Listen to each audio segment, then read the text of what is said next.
Hi friends, പുതിയൊരു എപ്പിസോഡിലേക്ക് എല്ലാവർക്കും സ്വാഗതം. ഇന്നത്തെ റെസിപ്പി കപ്പ ഇറച്ചിയാണ്. നല്ല തനി നാടൻ തട്ടുകട സ്റ്റൈലിലാണ് ഞാൻ തയ്യാറാക്കിയിരിക്കുന്നത്. ഇതെങ്ങനെയെന്ന് നോക്കാം.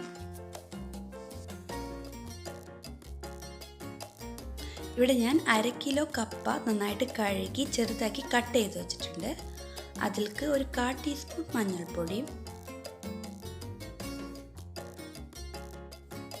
ആവശ്യത്തിന് ഉപ്പും വെള്ളവും ചേർത്തിട്ട് ഒന്ന് നന്നായിട്ട് പ്രഷർ കുക്കറിൽ വേവിച്ചെടുക്കണം.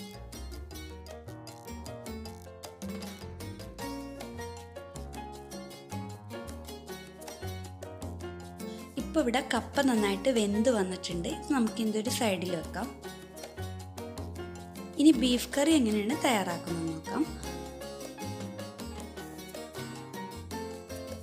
1/2 കിലോ ബീഫ് നന്നായിട്ട് കഴുകി വൃത്തിയാക്കി വെച്ചിട്ടുണ്ട്. ഇനി ഇതിലേക്ക് ബാക്കി ഇൻഗ്രീഡിയൻസും കൂടി ആഡ് ചെയ്ത് കൊടുക്കാം. ഇവിടെ ഞാൻ 2 സവാള ചെറുതാക്കി അരിഞ്ഞെടുത്തിട്ടുണ്ട്,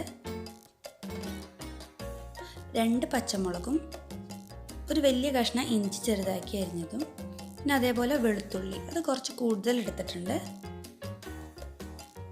പിന്നെ കുറച്ച് കറിവേപ്പില അത് ആഡ് ചെയ്ത് കൊടുക്കാം. ഇനി ഇതിലേക്ക് ബാക്കി മസാലപ്പൊടികളും കൂടി ചേർത്ത് കൊടുക്കുക. ഒരു 1.5 ടേബിൾ സ്പൂൺ മല്ലിപ്പൊടി,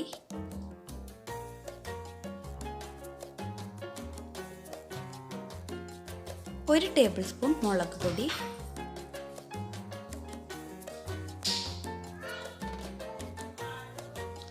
ഒരു 1/4 ടീസ്പൂൺ മഞ്ഞൾപ്പൊടി. നമ്മൾ കപ്പയിൽ മഞ്ഞൾപ്പൊടി ഓൾറെഡി ചേർത്തിട്ടുണ്ട്. ഇനി ഒരു 1/2 ടീസ്പൂൺ ഗരം മസാലയും, ഒരു 1/2 ടീസ്പൂൺ കുരുമുളക് പൊടി.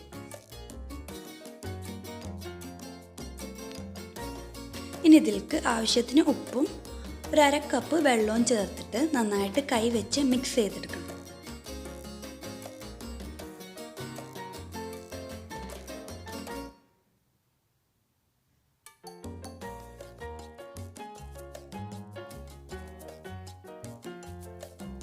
ഇപ്പം നന്നായി മിക്സ് ചെയ്തെടുത്തിട്ടുണ്ട്. ഇതിനി ഒന്ന് വേവിച്ചെടുക്കാം.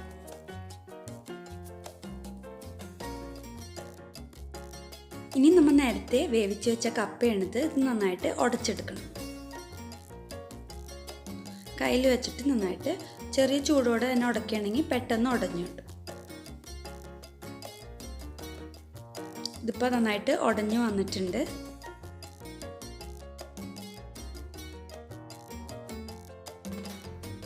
ഇനി ബീഫ് കറി റെഡിയായോ നോക്കാം.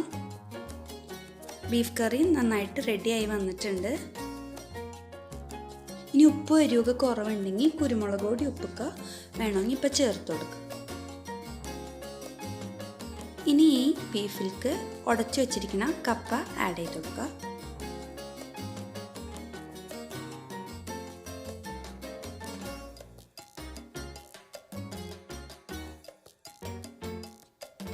എന്നിട്ടൊന്ന് നന്നായി മിക്സ് ചെയ്ത് കൊടുക്കുക.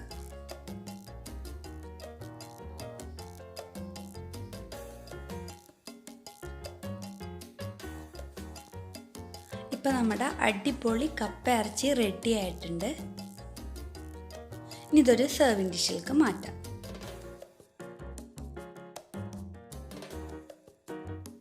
ഇതിൻ്റെ മുകളിലായിട്ട് കുറച്ച് സവാള കട്ട് ചെയ്തതും ഒരു പച്ചമുളക് ചെറുതാക്കി കട്ട് ചെയ്തതും കുറച്ച് കറിവേപ്പില ഇട്ടിട്ട് ഒന്ന് ഡെക്കറേറ്റ് ചെയ്തെടുക്കുക.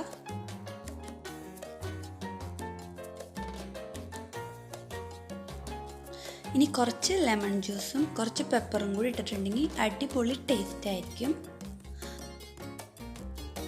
എല്ലാവരും ട്രൈ ചെയ്ത് നോക്കണം. ഫീഡ്ബാക്ക്സ് കമൻറ്റ് ചെയ്യണം. ഈ വീഡിയോ ഇഷ്ടപ്പെട്ടെങ്കിൽ ലൈക്ക് ചെയ്യുക, ഷെയർ ചെയ്യുക, ഈ ചാനലൊന്ന് സബ്സ്ക്രൈബ് ചെയ്യുക. Thanks for watching.